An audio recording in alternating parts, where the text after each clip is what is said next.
Hey there, cycling fans! Today, we're diving into the intense rivalry between Jonas Vingegaard and Tadej Pogacar, two of the most dominant riders in the sport right now.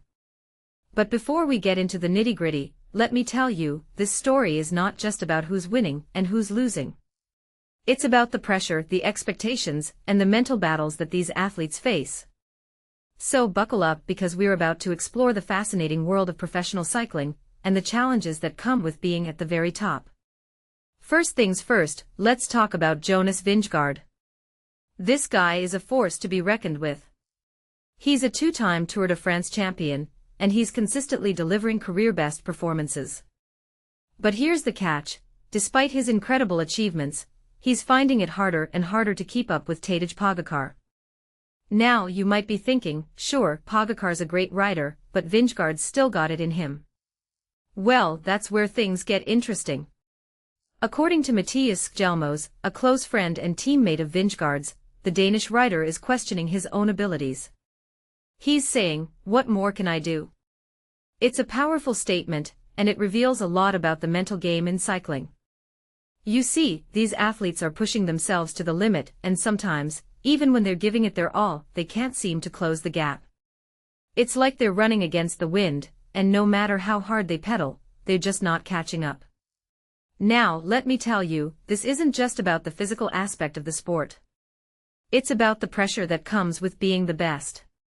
Vingegaard, being the only rider to have beaten Pogacar twice at the Tour, is carrying the weight of everyone's expectations. He's the benchmark, the standard by which others are measured.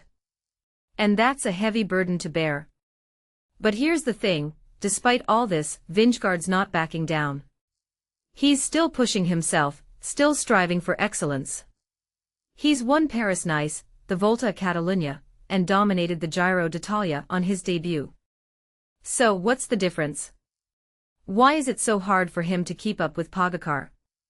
Well, that's where things get really interesting. It turns out that the key to this puzzle might lie in the preparation. You see, Vingegaard's recent struggles seem to be linked to his focus on long climbs during the Giro. While this might have been beneficial for his overall performance, it might have left him vulnerable in shorter, steeper efforts, which is where Pogacar excels. It's like a chess game where you're focusing on one move and neglecting the others. Now let's talk about the bigger picture. This rivalry isn't just about the Tour de France, it's about the expectations and the pressure that come with being at the top. And that's where I think the real story lies. It's not just about who's winning and who's losing, it's about the mental battles, the sacrifices, and the challenges that come with being a professional athlete. So what's my take on all this? Well, personally, I think that the pressure on Vingegaard is immense. He's the only rider who's consistently challenged Pogacar, and that's a heavy burden to bear. But at the same time, I think that this rivalry is what makes cycling so fascinating. It's the constant push, the never-ending pursuit of excellence, and the mental battles that these athletes face.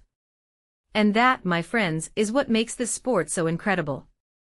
In my opinion, the key to this story is not just about the riders themselves, but about the expectations and the pressure that come with being at the top.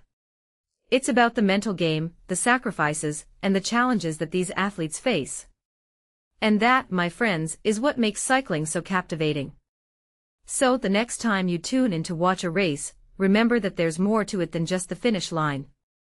There's a story, a battle, and a journey that these athletes are on, and it's a journey that's worth watching.